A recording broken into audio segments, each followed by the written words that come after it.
semuanya, kembali lagi kita bertemu dalam pembahasan tryout 8 untuk mata pelajaran matematika.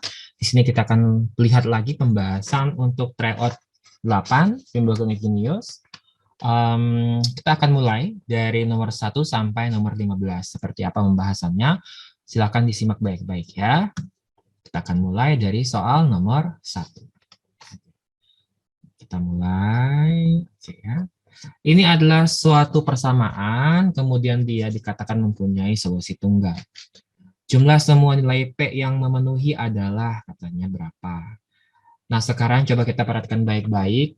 Di situ kita mempunyai persamaan, di situ pangkat tertingginya 2. Nah, kita kalau dia mempunyai solusi nih, artinya kan pasti terdefinisi ya.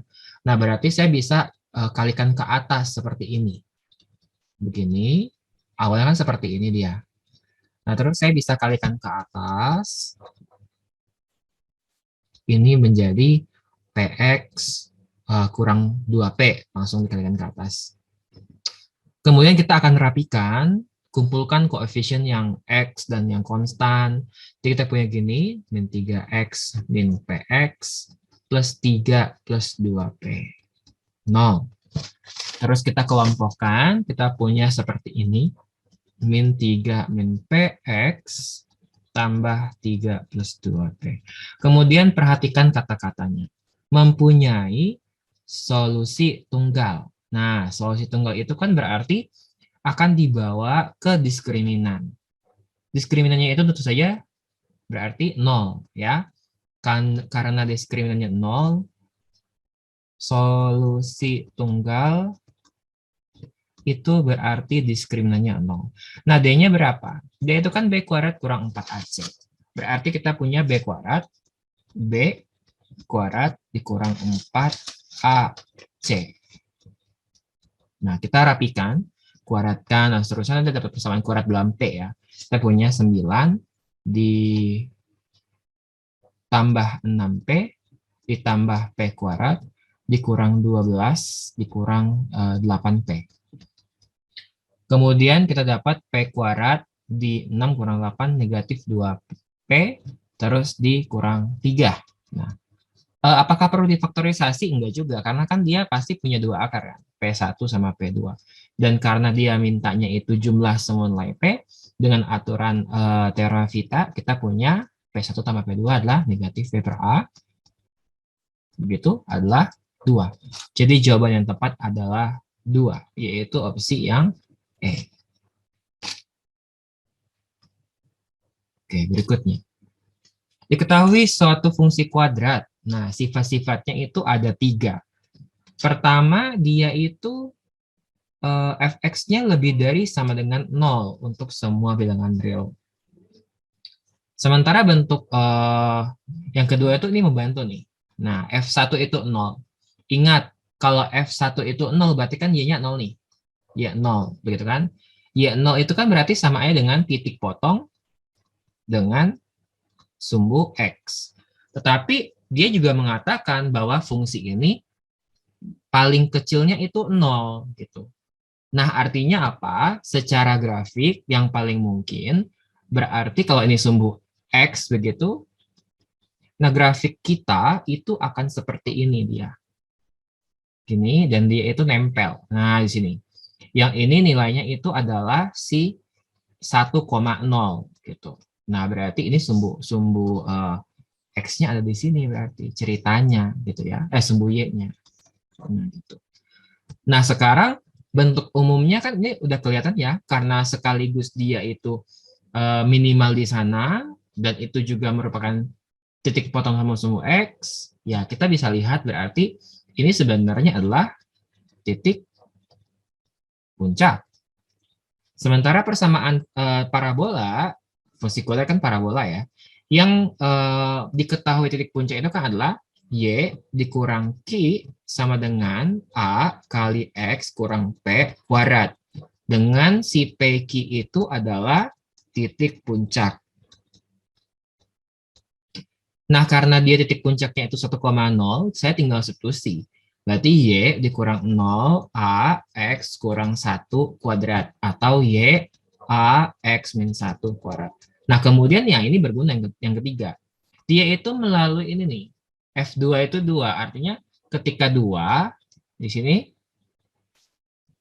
2. Nah, itu kan ini 2,2. F2-nya itu 2.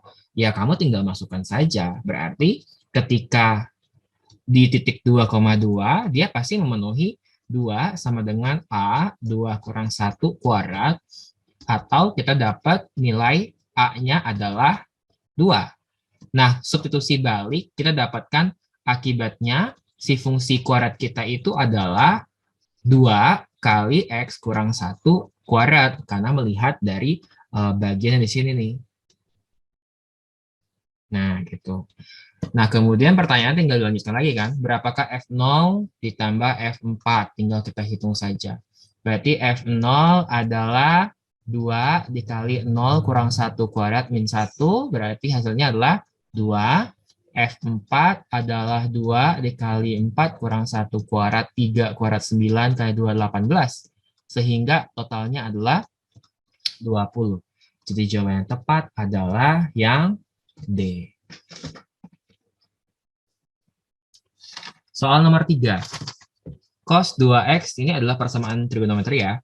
Cosinus 2x ditambah dengan cosinus 2y. Cos 2x tambah cos 2y adalah 2/5. Nah, sekarang kita lihat persamaan pertama sama kedua. Persamaan mana sih yang lebih sederhana? Ternyata persamaan kedua. Nah, dengan kata lain kan persamaan pertama itu yang bisa kita uraikan. Dan kebetulan memang kita bisa menguraikan cosinus 2x ke dalam bentuk yang memuat sinus. Yaitu apa? Yaitu 1 dikurang 2 sin kuadrat x. Di sini juga sama ya. Sin kuadrat y. Ini sama-sama 2/5. Kita rapikan dulu. Di sini ada 1 tambah 1, 2. Kurang 2 sin kuadrat x min 2 sin kuadrat y. Nah, padahal ini dulu deh pindahinnya biar nggak susah ya. Min 2 sin kuadrat X, min 2 sin kuadrat Y. 2/5 dikurang 2, berarti dikurang 10 negatif 8/5. Sekarang kita bagi dengan min 2, kita dapatkan sin kuadrat X tambah sin kuadrat Y adalah 4/5.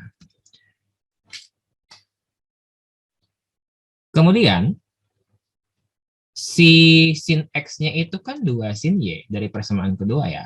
Berarti kita masukin ini, 2 sin Y. Nah, gitu. Nah, ini sin kuadrat Y. 4/5. Berarti ini adalah 4. Nah, begitu. Atau 5.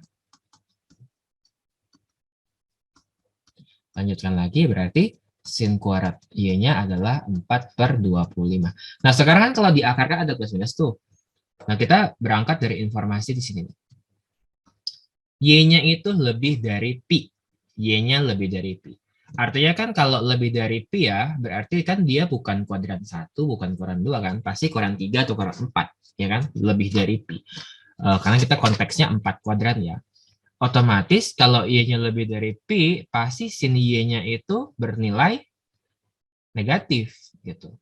Nah, sehingga ketika kita akarkan, kita ambil nilai yang negatif. Berarti sin Y-nya adalah negatif 2/5 yang berakibat pada sin X-nya adalah berapa? Sin X-nya itu kan 2 sin Y ya, berarti negatif 4/5.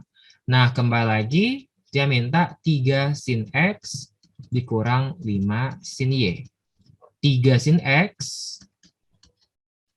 terus 5 sin Y. Di sini berarti min 12 ditambah 10/5 atau negatif 2/5. Jadi jawabannya adalah yang B ya, negatif 2/5. Itu kayak yang warna merah. Oke. Berikutnya, limit. Fx itu adalah X kuadrat ditambah AX tambah B. F3-nya 1. Oke. Fx adalah X kuadrat tambah AX tambah B. Ketika bicara limit X menuju 3, X min 3 per Fx kurang F3 adalah setengah. Nah, saya ngomongnya setengah kok, tulisnya sepertiga sih. Setengah. Perhatikan di sini ketika kita substitusi angka 3, X-nya kan 3 kurang 3, 0. Per F3 kurang F3 sama juga kan, 0 juga. Jadi 0 per 0 tuh bentuknya tidak tentu, tetapi nilainya ada limitnya. Otomatis kalau bentuk tak tentu tetapi nilainya ada, maka nilai ini bisa dicari dengan cara menerapkan teorema Hopital. Dengan cara menurunkan masing-masing pembilang dan penyebutnya. Jadi kita punya apa? Limit X menuju 3 dari 1, X kurang 3 diturunkan ke 1. Per ini Fx diturunkan jadi F aksen, sementara F3 itu kan nilainya 1 kan? Ya konstan sebenarnya, ya udah 0 gitu. Nah, karena ini sudah tidak 0 per 0, kita bisa substitusi, yaitu 1 per F aksen 3 adalah setengah, atau dengan kata lain F aksen 3-nya adalah 2. Nah, kita punya dua informasi. F3-nya 1, F aksen 3-nya 2. Sementara kalau Fx kan seperti ini nih. Berarti ketika X-nya 3, kita dapatkan F3 adalah 9 tambah 3A tambah B adalah 1, karena F3-nya 1. Atau 3A tambah B-nya adalah negatif 8. Tetapi ketika di F aksen, kita punya 2X ditambah A. Nah, itu kan. F aksen 3 itu 2. Ketika masukkan 3, F aksen 3-nya itu kan 6 tambah A. Itu tuh 2. A-nya berarti negatif 4. Karena A-nya negatif 4, berarti ini akibatnya apa? Nah, akibatnya adalah nggak cukup ya. Kita di atasnya aja deh di sini. Berarti 3 kali A, 3 min 12, tambah B adalah min 8, jadi B-nya adalah 4. B-nya 4, kemudian A-nya juga negatif 4, sehingga kesimpulannya A ditambah B, hasilnya adalah min 4 tambah 4, yaitu 0. Jadi opsi yang tepat adalah yang D. Berikutnya, nomor 5. Garis ini menyinggung lingkaran. Oke, coba kita gambar lingkaran. Bisa nggak ya saya gambar lingkaran? Lingkaran. Oke, lingkaran seperti ini. Jangan lewat sini lah ya. Kita lewat zoom-nya aja bisa nggak?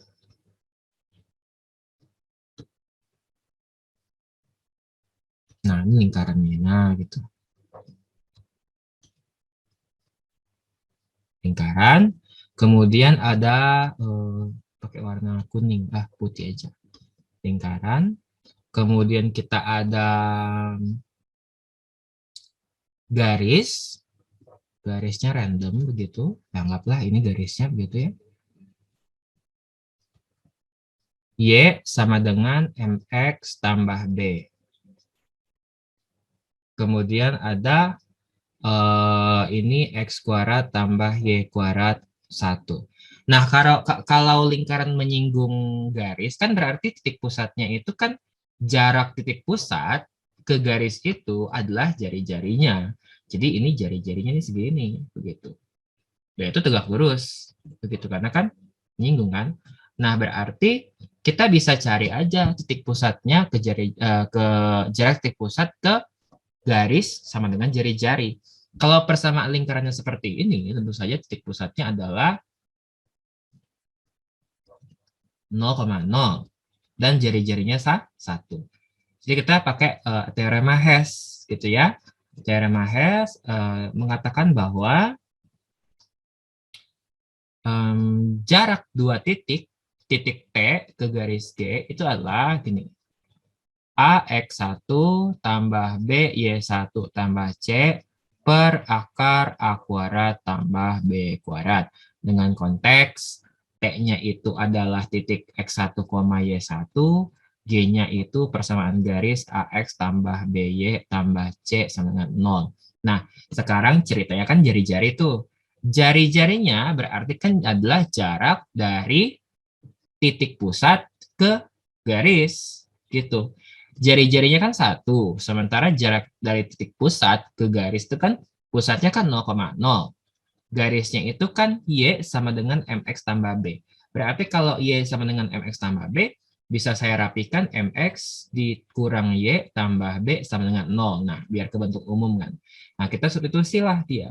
Jadi, ini mx kurang y tambah b 0. Berarti menurut rumus yang di atas itu adalah m dikali 0 kurang 0 tambah b per akar dari m kuadrat tambah min 1 kuadrat. Kan koefisien dari x sama y. 1 sama dengan b per akar m kuadrat tambah 1, ini mutlak. Kalau kita kuadratkan, jadinya 1 adalah b kuadrat per m kuadrat tambah 1. Kita pindahkan, kalikan ke atas, karena ini kan tidak 0 ya. Jadi b kuadrat sama dengan m kuadrat ditambah 1. B kuadrat dikurang M kuadratnya adalah 1. Pertanyaannya adalah B kuadrat dikurang M kuadrat tambah 1. Jadi kedua ruas kita tambah 1. Kedua ruas ditambah 1. Jadi apa? B kuadrat kurang M kuadrat ditambah 1 sama dengan 1 tambah 1, yaitu 2. Jadi jawabannya adalah 2. Nah, kita tidak perlu mencari nilai B sama M-nya dulu ternyata, tetapi bisa langsung kita dapatkan. Ya, ini kita hapus lagi, dan kita lanjutkan lagi ke soal berikutnya.